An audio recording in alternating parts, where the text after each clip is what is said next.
본격적으로 오늘 원자력 발전 이야기를 하지 않습니까? 네네네. 자, 그런데 우리가 부인할 수 없는 한 가지 명확한 사실이 있는 것이 네. 네. 우리나라는 에너지 빈공국입니다. 아 진짜로? 왜냐하면 우리가 이제 나이대로 한 70년대생 하고 그 윗세대 선배님들은 어릴 때부터 이런 얘기를 많이 들었죠. 우리나라에 기름 한 방울 안 난다. 그래, 기름이나.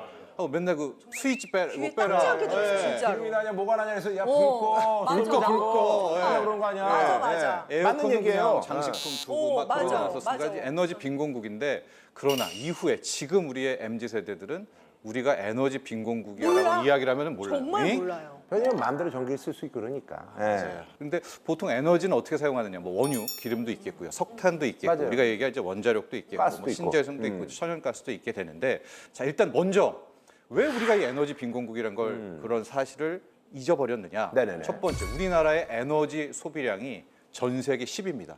그러니까 일단 빵빵 쓰고 있다는 거예요. 그래, 우리 많이 써. 많이 써요. 예. 에너지는 10위죠. 이 중에서 전기만 놓고 보면 한 대충 우리가 몇 위권일까요? 전기 소비량. 더 올라가겠죠. 우리 5천만 명이. 올라간 예, IT 강국이니까. 8위입니다. 야. 전 세계에서? 네, 우리가 전기를 8위를 전기만 많이 쓰는 거. 네, 그러니까 맞습니다. 우리가 있잖아요. 5천만밖에 안 되는데 네. 그만큼 많이 쓴다는 거죠. 예. 그럼 그 사실이 안 맞잖아요. 네. 기름 한 방울 안 나는데 전기는 세계 8위다. 어떻게 하느냐?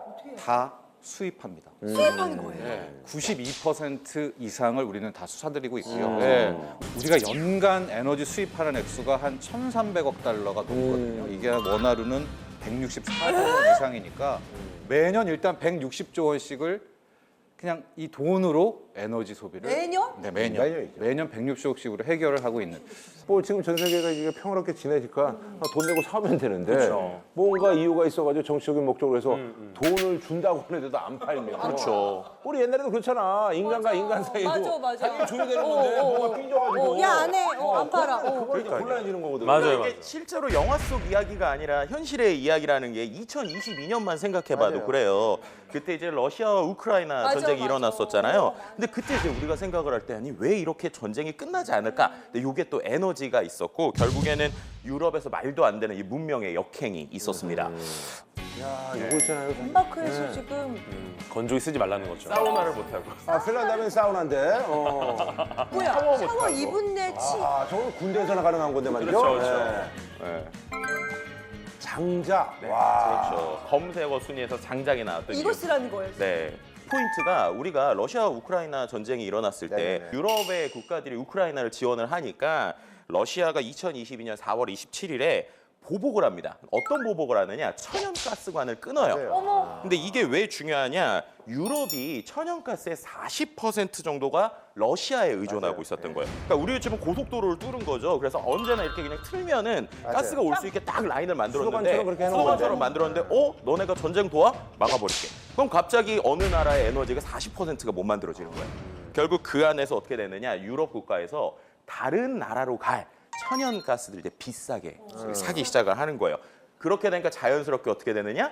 전 세계의 천연가스 가격 자체가 올라버리는 맞아요. 이런 일들까지 이제 발생하게 되는 것이죠. 유럽은 그해 여름에 에어컨도 못 틀고 완전히 뭐 최악의 한 해를 보냈었는데 프랑스의 뭐 웬만한 빵집의 월 전기료가 한 우리 원화로 한 110만 원 정도 했다고 해봐요. 네네네. 이게 순간적으로 2천만 원 이상이 되는 거예요. 어머, 한 달. 말도 안 되는 한 달 전기 요금이. 어머, 그럼 또 망하겠다. 망하죠. 왜냐하면 빵값을 20배 올릴 수는 어머머머. 없지 않습니까? 그래요. 사실 이제 그 뭐 전쟁 나면 진짜 제일 이제 사실 뭐 어떻게 보면 큰 게 사실 이제 사람이 죽어가고 모든 시설이 이제 파괴되는 건데 맞아. 사실 그 나라뿐만 아니라 그 주변국들이 이제 영향을 받는데 그러니까 이게 에너지 무기야. 그래서 이제 에너지 이제 안보 뭐 이런 얘기가 나오는 게 그런 얘기잖아요. 그죠? 예. 우리나라는 에너지 수입에 매우 많이 의존을 하고 있는데 우리나라 상황은 어떨까요? 이 사진은 나사에서 우리나라를 위성으로 찍은 사진입니다. 네? 근데 이런 얘기가 그렇지만 사실 이제 북한은 아무래도 이제 전력 소비량이 적다 보니까 예. 저 사진으로만 보면 우리나라가 무슨 섬 같아. 그죠?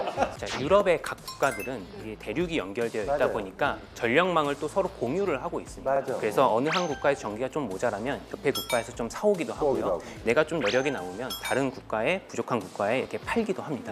이런 식으로 이렇게 잘 연결이 되어 있는데 우리나라는 아까 보신 것처럼 거의 섬나라 같은 형태를 가지고 있다 보고 세계는 이제 반도 국가인데 사실은 이제 그런 측면에서 봤을 때는 북한은 어쨌든 막혀 있는 거고. 맞습니다. 네. 그런 그런 만큼 우리나라가 에너지 안보를 옛날부터 굉장히 중요하게 생각했던 게 현실입니다. 아, 참 정말. 그리고 에너지 안보 자원의 무기화 이 얘기 계속하고 있잖아요. 네네네. 지금 러시아 우크라이나 정도도 컸지만 1970년대에 어마어마했던 두 번의 사건이 있었습니다. 뭐였죠? 1차, 2차 오일 쇼크라는 맞아. 서울 파견인데 일단 사연을 아주 짧게 요약하자면 중동 국가들이 왜 이스라엘을 그냥 놔둬 그래, 삐져가지고 그것도 이제 전쟁 때문에 그런 거예요. 전쟁을 한 전쟁 거예요. 때문에 그래서 그런 석유 공급을 끊어버리면서 맞아. 유가가 대폭등하는 그래요. 그런 사고가 났었고 또 1차 석유 파동 때는 솔직히 말해서 우리나라한테 큰 영향은 없었어요. 왜냐 72, 73년은 우리나라 산업이 뭐 그닥 그렇게 맞아. 그랬는데, 크게 쓰진 않았으니까. 그랬는데 2차 때 78, 79는 완전히 우리가 중화학으로 쭉쭉 치고 올라갈 때니까. 가고 있는데 그때 당시에 유가가 한 배럴당 2달러 수준이었던 게 단기적으로 40달러 갑니다. 그때도 한 20배가 올라 버리니까 난리가 났잖아요. 그래서 이제 우리나라에 수뇌부가 모여서 이러면 안 되겠다. 왜 우리가 석유에만 의존해야 되느냐? 그렇지. 그럼 뭐 있지? 하다가 찾은 것이 바로 이제 원자력 발전이라는 것을 찾게 됐다.